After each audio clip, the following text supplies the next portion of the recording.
Good afternoon, everybody. I'm just going to give it a few moments for people to join us. Hope you're all well this afternoon. Great to have you with us. Thank you for being on time. It's great to see people on time. My name is Matthew. I'm just going to give it a few minutes, as I said, just for people to pop in here. I hope you're all doing well. I'm hoping also that you'll be able to see the chat. So maybe just put if somebody could kindly put a message in chat just to say maybe where you're joining in from today. It's always interesting to see where people are joining in from. I'm just going to give it a couple more minutes just to see everybody makes their way in. Great to have you with us, everybody. I'm hoping you can all see the chat. But anyway, as I said, my name is Matthew. Great to have you with us today for what should be a really interesting webinar. We've got Marcel with us, but before we start, I'm just going to give it a couple more minutes just for people to trickle in. But it's great to have you with us already.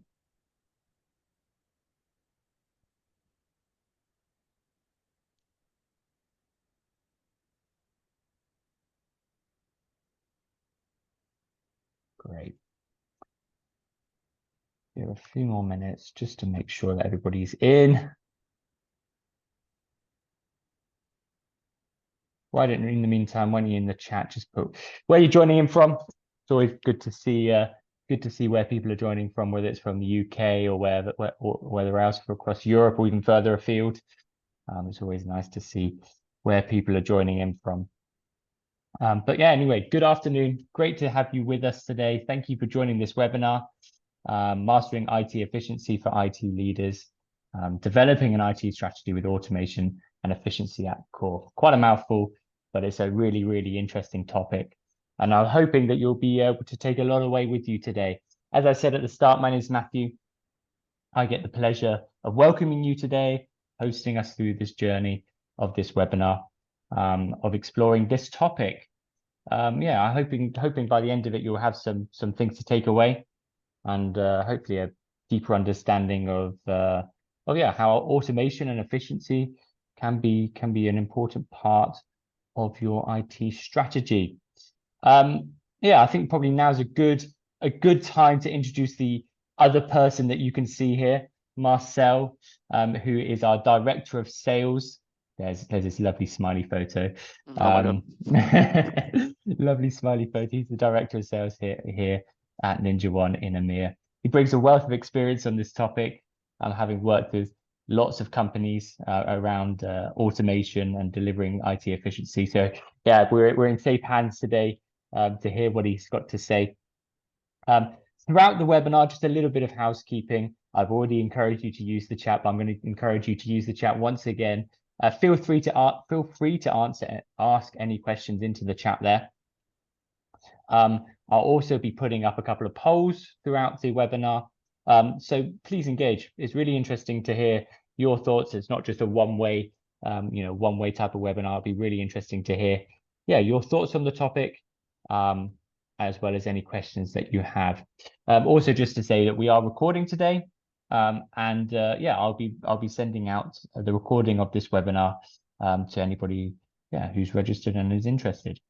So I think with 5 minutes, I think that's probably enough waffle from me. Without further ado, Marcel, I'll pass it over to you. Really looking forward to what you've got to say.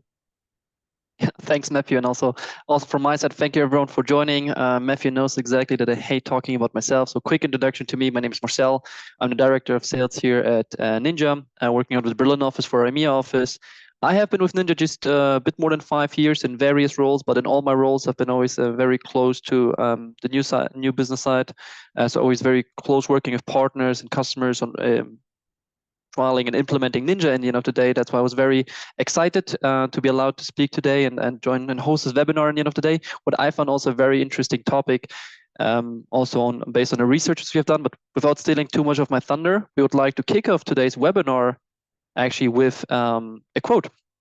just from Bill Gates' book, The Road Ahead, which is automation applied to an efficient operation will magnify the efficiency, and automation applied to an inefficient operation will magnify the inefficiency, which is our today's start of the webinar, a fitting quote, and I dare to say a warning in the end of the day, where if you have a process which you're not happy with, buying a software will most likely not solve the problem if the process itself is broken. I'll take ourselves, Ninja, here as an example. We are just implementing a solution to for meeting booking meetings internally and externally. And while implementing it, we actually realized there was a lot of caretaking and restructuring we had to do itself because the process over the last 5.5 years have grown. We never really touched it, and we saw the whole process had to be redone to implement the software. So implementing the software was still good. We got the result we wanted in the end of the day, but on the way, we actually had to redo, sit down, and go 2 steps back before we could actually do 3 steps forward. So before you can actually implement the tool, on the other hand, to get the automation you want, you have to lay a foundation, and a foundation is not a tool, it's actually the process you get there. So without stealing again too much thunder, my next slides and the topics I want to talk about today, we want to lead today's webinar with a hypothesis, which is automation cannot be purchased. It's not a tool. Automation is built. What we mean of that is there's no plug and play automation tool you can just buy and automate everything. It unfortunately doesn't work this way. You have to leverage tools to do the automation, but it's much more part of your culture, part of the strategy, and how you want to achieve certain things in your organization. So this topic was basically born with the research we have done via Omdia. For everyone who doesn't know, Omdia is an independent research company. They conducted a research on our behalf. So they contacted over 600 people. There were 600 respondents throughout Europe, in this case, which is our focus market. And the key question we gave Omdia, and which Omdia then, in this case, conducted in their research is, what are key areas of investment, interest, and strategy for IT leaders in 2024? And also, what are key challenges for 2024? What do we expect from IT leaders to be challenges in 2024? I don't want to linger on the slide too long. I just wanted to show you where we get the numbers from. The results is also what I'm very excited today, because they're very interesting and paradox at the same time. So the first thing we're actually going to look at today is, what are the top business challenges you're looking for technology to solve for you? So we asked the question between IT managers and CIOs, we had everything. And we will actually post a poll here. So that's why the chat feature is so important. Let's see if that works out. Is what are challenges that you're facing currently in your IT environment, which you'd like to challenge? So Matthew's going to set that up in the meantime. But I would like to actually go through those. So number one thing for IT managers and IT leaders in that position was improving IT staff efficiency through automation. This shouldn't be all too shocking for us in the end of the day. At least with the partners and customers I have worked with in the last couple of years, German market, UK market, Nordics market, IT staff is difficult to find, difficult to retain, and it's very expensive. Those 3 things have not changed. And if you have them, they're still overworked because there's just a shortage of people out there at the moment. So for the people you actually have, you want to make sure that they are enabled and can efficiently solve their day-to-day business. What you don't want to have your trained and expensive IT staff to do is spend a lot of time looking for different tools to get the answers you needed. You don't want to do repetitive and mundane tasks, which anyone could do, especially for more senior folk, which we're going to speak here about in a second. And also, you don't want to have them figure out how to use the tool to do what you want to do by having a very complex, maybe legacy tool in place. So you want to absolutely make sure that the IT staff you're having is 100% enabled so they can focus on what they can do. Which actually also leads us to the second point here, maintaining a strong security posture. I really hope this was always a challenge, unfortunately, because the world doesn't get any safer. And I really hope this is always going to be a focus point. It was hopefully in the last 5 years. It's going to be a focus point in the next 10 years. So of course, there's a lot of automation you can do also in security, right? You have AV and EDR solution, backup, patch management, compliance, and so on and so on. But even if you don't have a split InfoSec team and let's say help desk team, there's various setups you can do. Point one does loop in here, because you want to make sure that the IT team that you have is enabled and has enough time in their day to take care of their important stuff, which is in this case security. So they don't have to spend X amount of time on very, again, repetitive, mundane, easy to do tests, and their eyes are getting taken out from ensuring the security configurations are all in place. Let's say firewall configurations, AV checks, whatever it might be. So while security automation itself is always mostly taken care of, which we're going to look at today as well. Point one really much loops in here. You want to make sure that your people are doing the important stuff of the day and not spending time on very easy stuff to do. And point three is maximizing end user productivity. Just to maybe to give context, what we really mean with that is we measured KPIs, which were, or like the Omdia report measured KPIs, which we have taken here is time to resolve a ticket. So how long is a ticket open for an end user? How long is the end user, let's say, not able to do his work, even though not every ticket means it's not possible to work, but how much time the end user does have to invest in that, and also how many tickets can we resolve with one reply. This was a key KPI measured here. So we want to make sure that if an end user has a problem, that we can solve that ASAP. We can actually get here two different ways. One of them is actually a very underrated, which is a self-service portal as well. This is also a valid option. By empowering our end users as much as we can without giving them too much power, it's also not a good idea. I really want to make sure that this is also being said. With empowering with the limits we have, make sure that they can solve some of the problems themselves so they don't even bother your support team. Or on the other hand, make sure that your tier one support is enabled enough to even solve complex problems or complex tasks with some easier automations, basically ensuring that a ticket is not an excuse for an end user to do an additional 30-minute break a day. And we can have a quick look maybe at the result of the poll here. I think 38% improve end user productivity and experience, also very similar to here. And then we have a tie between improve IT staff efficiency and enhanced service quality. And that's interesting. And so very, very similar here, especially enhanced security quality, service quality. Maybe for anyone who actually voted for that, if you can post in the chat what you mean with that, what are the key KPIs, would be really interesting to hear a bit more what is meant with that. Of course, the report had a bit more context to what it is. It'll be very interesting to dive into that as well. But for now, we see now that automation is definitely a core point or core focus point for 2024 for your peers, for IT managers up to CIO level. So let's maybe take a quick step back here. Why automation in the first place? Right. I really like the slide here because it does a great job at visualization. Quite important. This slide is not something we came up with. This is well-known information. I really want to make sure this is set here as well. But why automation in the first place? Right? Yes, it's very fun and very satisfying to make a PowerShell script work after, let's say, 5 days, 4 days, and resolve a complex problem you had. So there's a certain satisfaction here. But next to that beneficial factor, automation saves time, and time is money in each business. So what we see here, just to quickly explain the slide from left to right, we see the different tiers of support and how support can be provided or how problems can be tackled. And we see a value, which is in this case in dollars, which is taken from the MDA report, but also our internal resources. So we also took ourselves, our support team, our internal and external support team here as sources. And we assumed here, what are the costs for a ticket being held by a responsible person for 1 hour? So the first step is automation and prevention, which is of course $0.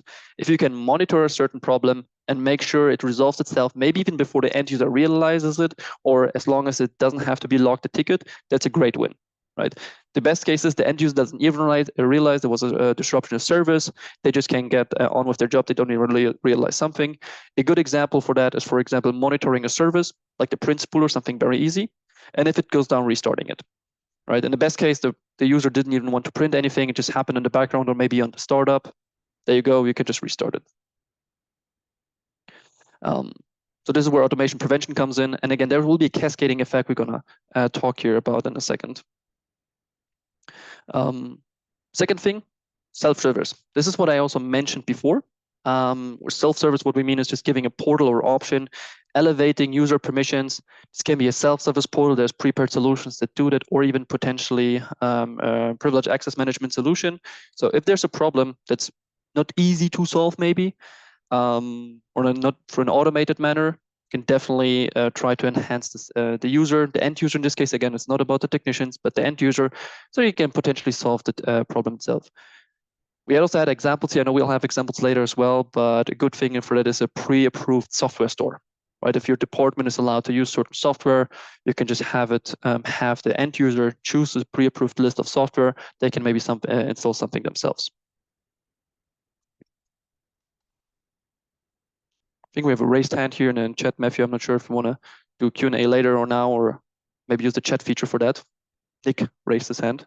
Yeah, so the chat function actually wasn't working to start off with, but it should be now. If you want to whack any questions in the chat there, yeah, I guess we can review those at the end. Okay, perfect. Yeah, so please, all questions, all suggestions, anything you have, let's maybe make sure the chat is actually working, because we want to have your opinion on that. And there will be particular questions I will be asking you. So yeah, we'll monitor you on our side. Yeah, coming back, again, self-service, good example is software self-service deployment. What's the usual use case for that? And why all of that? Simply because when you can automate and prevent issues from happening, and they can auto-resolve themselves, and if you can empower your end users to solve their problems, they don't even raise tickets, well, of course, will first land with your tier 1 support. The tier 1 support also has their KPIs to hit, right? Like most likely time to respond, how quickly they can close tickets, how many tickets are open still after a couple of days. There's whatever KPIs you're tracking in tier 1 support. But if there's no automation in place, if there's, let's say, maybe even faulty processes in place, the tier 1 gets just swamped and bombarded with tickets. And what do if they get overwhelmed and have too many tickets open in the queue? They escalate it to tier 2. And we have the same process here, and we see that the rough estimation cost we had here from the Omdia report and also our own findings was roughly doubled then from a tier 1 to a tier 2 support. And the same thing can happen again here. So if your tier 2 support is being bombarded because the tier 1 has just too many tickets, is escalating maybe something preemptively, they'll also give it to the tier 3 support. And those are the folks you don't want on easy to solve tickets. You absolutely want the tier 3 support on the tickets that really matter. On strategic projects, those are the folks that take care of the sort of senior stuff, the most tenure. You don't want them restarting a service in the best case. As an extreme example, maybe not even fitting here, but you definitely want to make sure that all the steps below are automated, so you can enable your tier 2 and tier 3 support to actually make more strategic stuff. So again, this is not crazy new findings out there to say. I hope it was obvious for everyone, but just again to show the impact of automation in the first place. I find this slide very, very fitting. Now let's actually look at the findings of the Omdia report, because we now established what are the key goals or key challenges for 2024. We absolutely can see with this slide that automation will save money through time savings at the end of the day. And this slide was, let's say, the great finding we had with the Omdia report. So maybe just to explain what we're looking at here, it's basically a graph of different tools that are very common, I dare to say, in an IT or an organization. And we have 4 steps of how far this tool is completed. Blue is fully completed and implemented. Green is implementing. Like there's some variance in here, there's some range in here. For implementing, we meant that, or what was mentioned here is definitely a tool has been purchased, a strategy has been formulated and implementing, but the implementation is not done yet. It's still, let's say, doing in beta testing, or let's say the process not considered completed by the company itself. Orange in this case means strategy, means there has not been a decision made, a purchase hasn't been made, but definitely the idea that something needs to happen is definitely there. It's being still worked on. And red is legacy, so might be open source tools that are super old or something self-built, or some companies maybe on a smaller end. We also saw some manual processes. I know that this can still happen in Germany. I've worked on the German market for a quite while, with patch management still being done by hand from time to time on smaller companies. And what can we see here? I mean, when you start here at the bottom, at the very, very bottom, backup and recovery is being at the most part completed or / implementing, if you consider that as well, if you consider A/B testing into a completed phase, which shouldn't again be shocking for us, right? Backup, very core for business continuity. That's not a surprise that it's implemented. Remote access is something very similar, right? You want to have the ability to not to walk to each office or drive to each office to resolve a problem, especially thinking those times with remote users, home office users. You want to absolutely make sure that you have some sort of remote access. So if you go through the list, and if you think about the points we mentioned earlier, that automation is absolutely given. If you look at the very top, automation and user self-service solutions are the least amount of completed and have a big chunk of implementing at the moment. So if we already know that it's very important, it's going to save time, and it's a key challenge for 2024, why is the implementation, let's say, so behind in terms of other technologies? And this is, again, where our hypothesis comes in. Again, we don't have proof for that, but we really wanted to formulate the hypothesis here is automation can't be purchased. Like, it's not a plug-and-play solution. That's why the implementation is so low. It's much more of a strategic decision and way more development around the tool itself to implement it. I like to compare that actually with a patching solution or a backup solution, right? You purchase a backup solution, you define the machines you want to back up, and mostly your servers, some VIP machines, or maybe on every machine even. You define the schedule, how often you back up, where do you back up? Hopefully you have some redundancy local in the cloud or multiple storage points. That's it, right? For patching, very similar. You roll out your patching solution, you have the agent deployed everywhere. Hopefully your patching solution shows you the updates, and you just find a cadence how to deploy the updates in a smart manner. Again, here, maybe not everyone on a patch Tuesday. I wouldn't be patching my domain controller on a patch Tuesday at 2 p.m. Maybe not the best idea, but here you just formulate a couple of test groups, make sure your patching solution can patch on a weekend or after hours, and you're good to go. With an automation tool of the scripting automation or user self-service tool, just not this plug and play power, right? The scripts are not ready. Your unique use cases, what you want to automate, might differ extremely from one case to another. So it's not that streamlined. Again, at least our theory is that. So what we came up with is, how can you still achieve automation or try to build automation within your team if it's not that easy as purchasing a tool? And we came up with 3 steps, which we want to share with you to hopefully so you can take some of that. And again, I'm referring to the chat feature because there are questions coming your way. I'm really, really interested in what you have to say. But in the first step, how can you, let's say, get a larger scale automation at your company is something non-technical, and this is building a culture of automation. You really have to foster the idea that automation makes total sense. And we'll come to a couple of shortfalls here where you have this discussion with your team or maybe with higher stakeholders. But for you as IT leaders, what you really want to make sure is that you make this a strategy. You want to make this a clear goal of your team that automation is now an important topic. You want to make sure that this is understood by the team and you live by that, and you have to be leading with example here. You really want to achieve buy-in from your team. You want to get buy-in from the team, even though once again, yeah, there's always people that are prone to change. That is totally normal. On the other hand, we also saw that the most demotivating factor, or like a large point of the motivating factors for IT administrators is doing repetitive, mundane, and what they call very, very easy to do tasks because they feel like their time and skill is wasted, right? So they have an absolute win from that by, you will have to do less time on easy to do tickets. You'll spend more time on quality work in the end of the day. And you can even further gamify that, even though if you do the very, very classic Starbucks gift card for the person with the lowest or the most script run or most successful automations run, something like that, you want to definitely find incentivization, find gamification, get buy-in from the team, make sure that they understand that there's, let's say, a benefit for them as well. And potentially, I know this is not easy always, find or develop maybe star pupil in your class. I think we call it evangelist here, where they maybe have an experience, maybe they work for a larger company where they use more PowerShell scripting, and you can put them as a positive example how we can do that. Yeah. Another thing, how to foster all of that is, after getting the buy-in from the team, again, you have to lead with example, is really take your time to schedule meetings with your team to talk about what's current state of the art. Maybe use your ticketing solution to measure and track results, or really show maybe after 2 weeks, 4 weeks, 6 weeks, 3 months. Maybe you'll see already a difference in the key KPIs and the ticketing solution. So maybe your tickets resolved with the first reply get better, right? Maybe your time to resolution gets better anyways, or time to spend on the tickets gets lower. So your technicians actually get more efficient. So you can actually prove that, and it's very important for people, especially that are hesitant in the beginning, to prove to them, hey, this works and this makes total sense. And here's the last point, and we're going to talk about it here also in a second. There's a certain investment, time-wise and money-wise, required in all of that. We understand that. So first of all, you have to take time out of your day to define a strategy, talk to your team about what's current state of the art, maybe what are processes we have to optimize, coming back to our Bill Gates quote. And if you play around with automations 100% of the time, you'll break something. That's why we highly suggest, if it's possible, one way or the other, just provide a non-productive environment to the team where they can test scripts. I think we can all agree here in this group that running a test script that you haven't tested before in domain controller on a 12 p.m. on a Tuesday afternoon might not be the greatest idea. So maybe you have a couple of VMs you can test.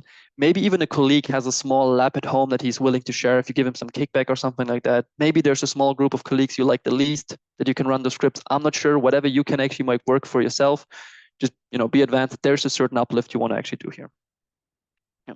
And after you actually did the first step here, you built your own strategy. Now we come actually to the technical part is, first of all, grab the low-hanging fruits. And as with any business, right, automate the easy stuff. And how you can identify the easy stuff, we have a couple of tips and tricks here. Just look at your ticketing solution. What drives the highest volume of tickets? Where do you see the most tickets come? Is there any task that your team is doing once a month, maybe like a maintenance task, a patching cycle, whatever it is, maybe even bi-weekly or weekly? And can this be automated? Is there a process, even though it might be only happening again once a month, that's a very complex, a lot of clicking, you have to wait for loading times. Can that be actually run into a script? Can we actually make automate it in one way or the other? Can we kill the 30 minutes into a 1-minute script, even if it runs in the background, but you can take care of something else? Is it possible? And also a very important point, what information is your team gathering or even yourself gathering on a monthly, quarterly basis? I'm not sure. Maybe you have reports to do, maybe you have auditing to do, maybe the C-level is interested in certain KPIs. So are you spending your time a month of jumping around 5 different solutions, pulling CVS files and Excel files and putting them onto a pretty report? And can this be automated through a reporting or something like that? I'm not sure. So really look at what you can automate on the easy stuff, specifically here when you have a ticketing solution, when you have a good tagging system where you can see where tickets are coming from and what are the repetitive tickets. It'll help you identify what are the main drivers for my colleagues spending 5 minutes. And I'd just like to call out here, even though if a ticket only takes 5 minutes to solve, it still takes time. It's just wrap ups. If you have a ticket that takes 5 minutes to solve 5 times per week on 5 technicians, right? That's 50 minutes per technician, 250 minutes a week of technician time that is invested in that. And while not tangible, I'm gonna dare to say that even if let's say you're working on a larger project and you're dialed in the project and you're concentrated on it, and you see a ticket, maybe a colleague tabs you, calls you, oh, can you fix that? Even though if it only takes 5 minutes, there's a certain lose in time if you're really dialed into a project, if you're really thinking about something, you'll also lose that time. You have to go back and dial in back in the project itself. So there's some additional time loss, which is, I know it's difficult to track, but definitely you want to focus on the low-hanging fruits first, because once you actually hopefully want some time back, you want to invest into complex automations. So a couple of questions is there anything that we could potentially automate instead of remotely accessing the machine and doing it ourselves? I know that remotely accessing the machine and maybe just clicking through the console will take you 5 minutes or 10 minutes again, but usually those complex problems, those are your tier 3 technicians. They shouldn't be doing maybe all of that stuff, again, depending what kind of error this is. Right? So the question is, can the tier 3 technicians invest their time to write a script or prove a workflow to give this then back to the tier 1 technicians, or maybe even fully closed loop automating that so the problem doesn't even come up with? And once again, I understand that there's a certain investment that you have to do up front, but on the long term, depending how often the issue comes up, it can absolutely be worth it. Yeah, I actually mentioned also here, just in the sentence and also earlier, is there any task I can full closed loop automate? What we mean with that, can I monitor a certain condition, and if it triggers, just run a script to automatically resolve that? Or if a ticket gets logged, just run a script automatically, hopefully it will resolve itself. Again, a very good example is actually process or service no longer running, or running certain tasks on startup when you reboot the server, or when you have a very specific kind of machine that you're operating. Yeah. And one very important factor is, can I take the human error factor out of an equation? Right? I think, again, I'm not a technician, so I'll take myself here first, that even though if you give me a dummy proof instruction, if you make something 100 times, I'll make sure that I will do a misclick one day or the other, right? So is there a process, even though we gave documentation, even to a tier 2 tech, even to a tier 3 tech, on a bad day, long week, will they do a misclick? Can we invest the time again in the front to maybe automate that process? And just to maybe give some context here as well, not only have we talked to our customers, CIOs, IT leaders who actually have done a similar process, this is something that we took ourselves upon. It. We have an own internal system. Ninja is by now a 1,200 employee company. And I remember here, out of story of our own, when we were still a 20 people office, when we hired 1, 2, 3 colleagues a month, our internal IT department, when provisioning the laptop, they were still running it around with a USB stick. by now, or like back then. By now, we have Intune Autopilot. It deploys the Ninja agent, and based on the department and which city you're based on, Ninja does all the configurations and software deployment for you. So we had the technology back then as well, right? But we only had so few cases. But now we have 10, 50 people starting each week, or sorry, each month with Ninja, that we can't run around anymore and install software with a USB stick. Or another good example is actually software deployment in general. But actually, before I steal my own thunder here, is when we come to the next slide. And here are some real-world automation use cases that we want to share with you. And here I would actually like to invite the chat to share some examples that you have. I think we also have a raised hand. Matthew, I know, is the chat working by now? Yep, the chat should be working.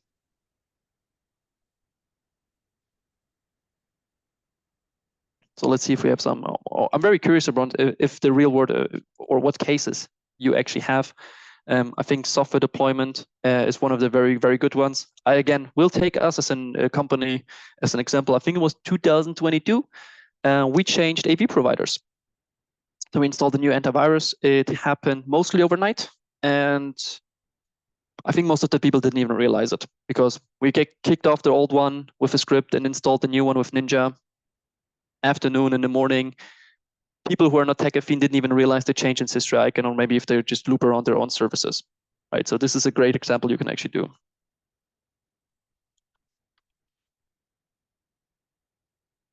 I think Louis also raised his hand. I'm not sure, Louis, if you want to maybe drop the question in chat if you have anything.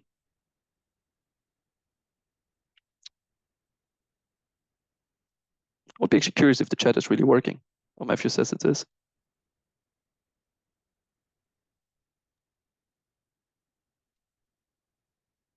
Sorry. I was just looking at the chat for a second. So yeah, coming back to real-world automation cases, I really like to take us an example.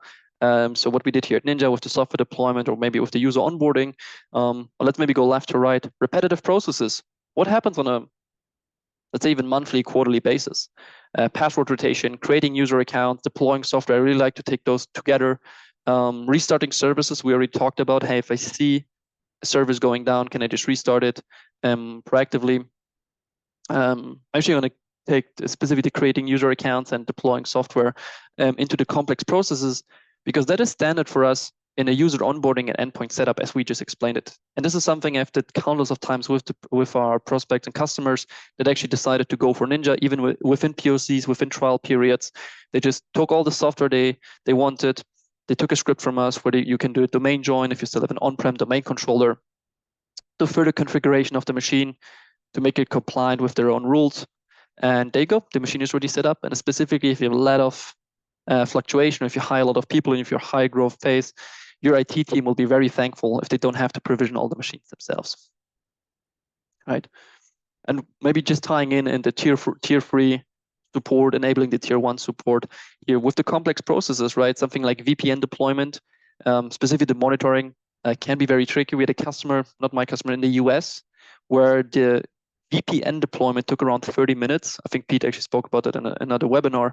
And there were like 4 or 5 points in the deployment where you could make an issue. So they just actually took the time, invested the time, and wrote a PowerShell script to fully deploy it automatically, because one deployment took over 30 minutes to go through and add all the configuration with some very specific VPN at the end of the day. And maybe that's a very good point to our Discord, because I remember that the solution to the deployment of the VPN actually came off our Discord channel. So maybe a quick advertisement for that.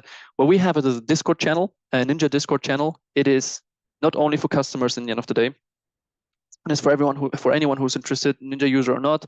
There's customers, there's prospects in there, but there's also product managers and solution engineers from Ninja that can actually answer your questions. And what we see there very often is there are PowerShell script or automation ideas shared, and we actually take them back to Ninja. We verify them, actually add them to the platform if they're very good. So if you have a question, even if you have a process, again, this can be totally unrelying to Ninja. It's actually a great community. We get a lot of good feedback about the activity within the group.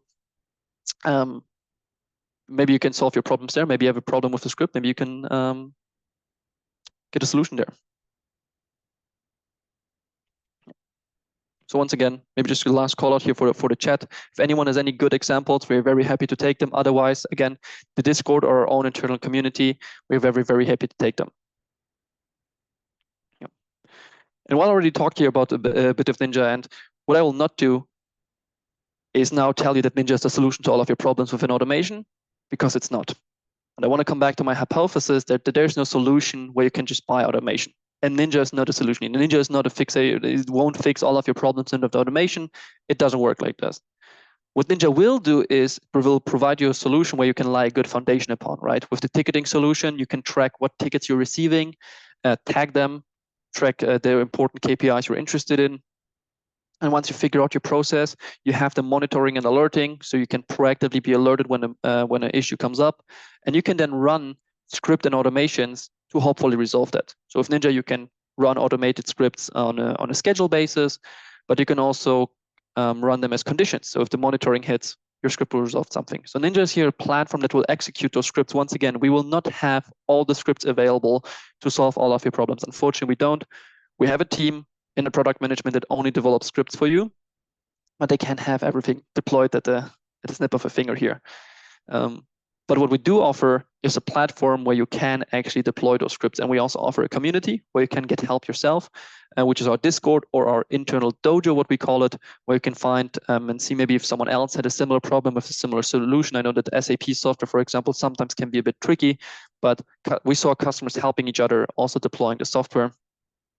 And of course, we also offer, I think, over 100 scripts ourselves, which we can give to you. And very important, this is all in one platform. This is what we mean with a single pane of glass management. It means the monitoring, the scripting, and also other features that we talked about earlier can actually all be found in Ninja. And this is also something we found in the Omdia researchers. Another question we asked is, since they started using Ninja, not all of them were Ninja users, but since you started using Ninja, how many tools were you able to consolidate? It's on the smaller end, below 250 endpoints. We saw 1 to 2, 3 to 4. So actually, it's a big tie between 1 and 4. So let's say 3 solutions or 2.5 solutions were able to consolidate. But on the higher end of employees, so basically anything between 250 and over 5,000 employees, most of the businesses were able to consolidate 3 and 4 solutions, all within Ninja. Right? So this can be patching, software deployment, remote access, and reporting, or including the AV. This can be whatever you think you want to be. Important is that Ninja will also provide you a single pane of glass solution where you can actually track all the results, do the automation, get the information done, which also loops us back to the first point, which is you want to enable your staff, you want to give them the right tools, right? You don't want to give your handcraftsman a wooden spoon to do a tunnel, right? You want to give them the right tools, and they care for easy to use software and everything out of one platform. And actually with that, I'll give it up to Matthew. My speaking part is over here. I really hope you enjoyed it. And yeah, Matthew will take us through the rest of the webinar. Great. Thank you very much, Marcel. I certainly found that very interesting. I think we're now just going to have a little bit of time for Q&A. I think the chat is working. I've just had a colleague just come in and just double check that he can see the chat. I think I can see the chat is working. So feel free to add any questions you might have there. Or maybe we can just raise your hand again, and we can put you on loudspeaker as well. But feel free to put any questions in there. Maybe a question then to kick us off, Marcel. You said that there might be a slight cost to start kicking off that sort of process of implementation. How do you go around, or when you've been working with different companies, how have you been going around sort of teaching them to build a business case for automation that sort of IT leaders can sort of put forward to C-suite level? It's funny. It's a good question in the end of the day, because depending who we talk to, right, there's always a business case you have to make. Maybe you don't have budget approved, or maybe there's a bigger problem you want to raise with here. So what we have done in the past, we actually have a tool that our product specialists can offer you, is the business impact calculator, where you, in the end of the day, you want to have some data. Maybe I'm just German here and I really like to have concrete data, but I also know it from negotiations internally here with our C-suite, is they want to see data, they want to see a ROI, they want to see some business impact in the end of the day. So this is what I mentioned earlier with the ticketing. So if you can prove over a while that we can resolve tickets faster, the technicians have to do less over hours, we might even have to hire less people in the next 2 years because we can just cope with what we can do.